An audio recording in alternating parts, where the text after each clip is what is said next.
Discuss the draft with respect to national policy on migrant workers. Niti Aayog policy draft has proposed the contours of a national policy on migrant workers. NITI Aayog के एक draft ने ये बताया है कि क्या controls हो सकते हैं with respect to national policy on migrant workers and several की recommendations in the draft can be compare to government working group report from 2017. और बहुत सारी जो इसमें एक्चुअली रिकमेंडेशंस हैं ड्राफ्ट में that can be compare to a government working group report from 2017. एक 2017 में भी गवर्नमेंट की एक रिपोर्ट आई थी, तो उसमें भी बहुत सारी ऐसी recommendations which are very similar to the recommendations in this draft. Now, see, we up till now we have read about what are the causes of migration, push factor, pull factor and everything, but we were not so serious about the migrant crisis. But this COVID-19 pandemic has basically revealed that what are the loopholes and what all needs to be done with respect to the migrant workers. So taking into all this in account, what I mean to say that spurred by the exodus of 10 million migrants as per government estimates. So ये government के estimates के accordingly है that there has been exodus of 10 million migrants in our country, but obviously this is official data and the real data would be like much more than that. So this exodus was from big cities during COVID-19 lockdown. Niti Aayog, along with the working subgroup of officials and members of civil society, has prepared a draft national migrant labour policy. ठीक है, तो ये इस वजह से एक national migrant labour policy का एक ड्राफ्ट जो है तैयार किया गया है. तो ये जो पॉलिसी है इसमें क्या क्या है ये हम देखेंगे थोड़ा सा. सी, पहली चीज, the policy opts for a right based framework. मतलब जब भी ये अभी तो ये ड्राफ्ट है, whenever it will take its real form, then the policy has opted for a right based framework. Right based means migrants के right से रिलेटेड. ठीक है, it says the goal should not be to provide temporary or permanent economic or social aids, which is rather limited approach. That we don't have to provide them temporary or permanent sort of economic or social aid, because if we say we are providing some sort of aid, then aid is obviously it has a limited domain.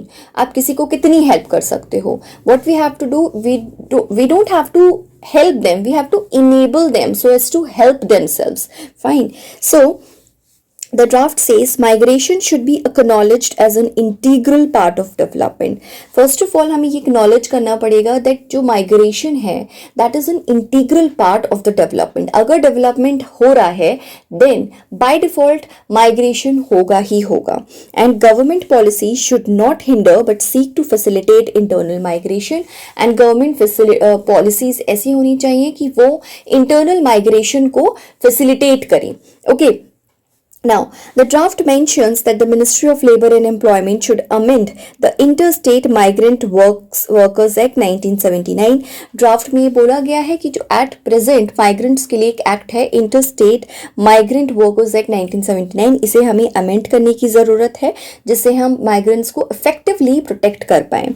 It lets down institutional mechanism to coordinate between ministries, states and local departments. की जो ministries हैं, जो states हैं, जो local departments हैं, जो local government है, इनकी आपस में कोऑर्डिनेशन की बहुत ज़्यादा ज़रूरत है अगर हमें ये क्राइसिस को सॉर्ट आउट करना है. Fine. Next, it identifies the Ministry of Labour and Employment as the nodal ministry of implementation for policies and asks it to create a special unit to help coverage the activities of other ministries. मतलब इसमें जो nodal ministry रहेगी with respect to this migrant policy and migrant related schemes and everything, वो कौन रहेगी? This Ministry of Labour and Employment. And even as it underlines the key role of migration in development, the draft recommends steps to stem migration.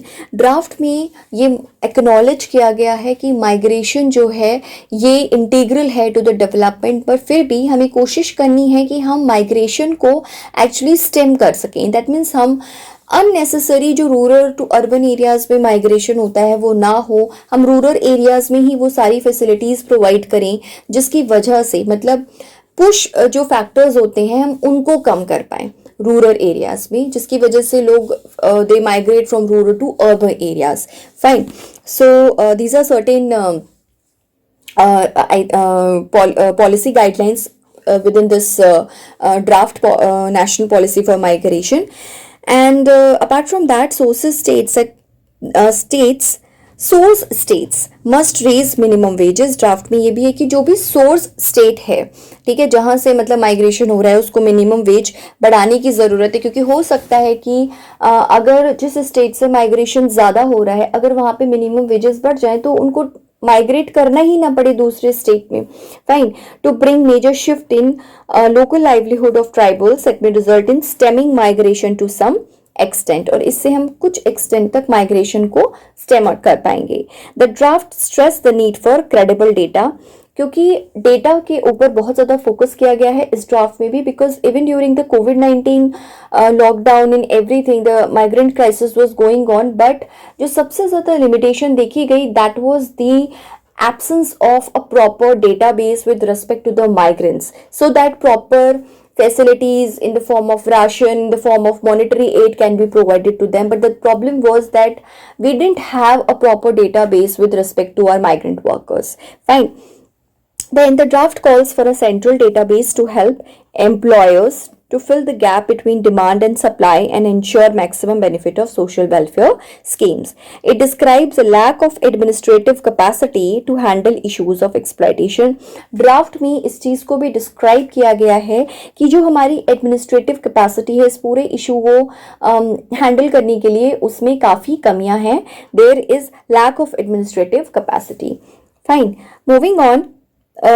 Problem क्या है, जो अभी जो law है with respect to migrants उसमें क्या issue है. Issue ये है कि जो ये इंटरस्टेट माइग्रेंट वर्कर्स एक्ट 1979 है, it covered only labourers migrating through a contractor. मतलब अगर कोई लेबर जो है किसी कॉन्ट्रैक्टर के थ्रू किसी दूसरे स्टेट में माइग्रेट कर रहा है, then that they would be covered within this interstate migrant workers act. Otherwise जो दूसरे माइग्रेंट्स हैं they would not be covered. Fine. जो इंडिपेंडेंट माइग्रेंट्स हैं वो कवर अप नहीं होते हैं इसमें. The report of the working group of migration question this approach given the size of the country's unorganised sector. Fine. The absence of community building organizations and administrative staff in the source states has hindered access to development programs, pushing tribals towards the migration.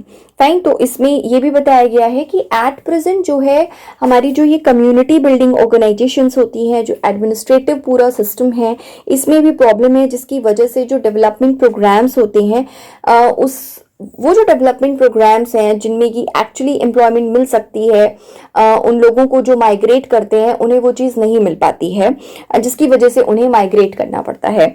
The local administration with constraints of manpower is not in a position to monitor migrant issues and this has become the breeding ground for middlemen to thrive on the situation and entrap migrants. और यहीं पे जब होता ये ना, whenever there is some sort of problem or limitation with the local administration, then the role of the middleman will always come.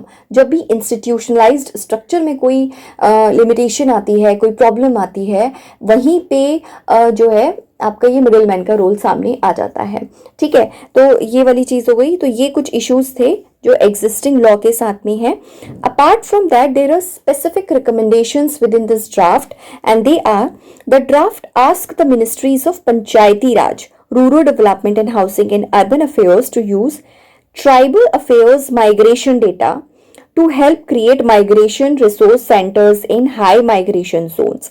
कि जो high migration Jones हैं, ठीक है, जैसे बहुत ज़्यादा माइग्रेशन यूपी से बिहार से देखा जाता है, UP to Delhi, UP to Maharashtra and all, ठीक है, तो कुछ जो हाई माइग्रेशन जोन्स हैं वहाँ का ट्राइबल अफेयर्स माइग्रेशन डेटा का भी आप यूज़ करो. ये मिनिस्ट्री ऑफ पंचायती राज और दूसरी जो मिनिस्ट्रीज हैं उनको बोला गया है. It ask the ministry of skill development and entrepreneurship to focus on skill building at these centres. तो ये जो माइग्रेशन, जो हाई माइग्रेशन जोन्स हैं, हम यहाँ पे कुछ माइग्रेशन रिसोर्स सेंटर्स बना सकते हैं और उन सेंटर्स पे ना उन लोगों को स्किल इम्पार्ट करी जा सकती है, सो दैट उन एक तरीके से हम स्टेम आउट भी कर सकते हैं माइग्रेशन को, कि उनका अगर हो सकता है उन्हें इतनी स्किल मिल गई हो कि वो अपने खुद के एरिया में उस काम को कर सकते हैं, तो उन्हें माइग्रेट करने की ज़रूरत नहीं पड़ेगी, या फिर वो एक अच्छी कैपेबिलिटी के साथ में with proper skilled and enhanced capability move करेंगे दूसरे एरिया में, ठीक है। The ministry of education should take measures under the right to education act to mainstream migrant children's education. मतलब मिनिस्ट्री ऑफ एजुकेशन को गाइडलाइंस दी गई हैं, उसमें कहा गया है कि आप माइग्रेंट जो वर्कर्स हैं, उनके जो बच्चे हैं, उनकी एजुकेशन को आप मेन स्ट्रीम करिए, to map migrant children and to provide local language teachers in migrant destinations. Fine. Then the Ministry of Housing and Urban Affairs should address issues of night shelters, short stay homes, and seasonal accommodation for migrants in cities. The National Legal Services Authority, that is NALSA, and Ministry of Labour should set up grievance handling cells and fast track legal response for trafficking, minimum wages violation, and workplace abuses and accidents for migrant workers. तो ठीक है, ये सारी चीजें हो गई, but अब migrants का ग्रीवेंस रिड्रेसल कैसे होगा? तो उसके लिए नालसा को और मिनिस्ट्री ऑफ लेबर को कहा गया है कि आप ग्रीवेंस हैंडलिंग सेल्स बनाइए और fast track legal responses provide करिए ट्रैफिकिंग या मिनिमम वेजेस वायलेशन के केसेस से रिलेटेड, या कोई अब्यूज होता है या वर्क प्लेस पे कोई एक्सीडेंट होता है इससे related. So this was all with the draft with respect to national policy on migrant workers, and thank you.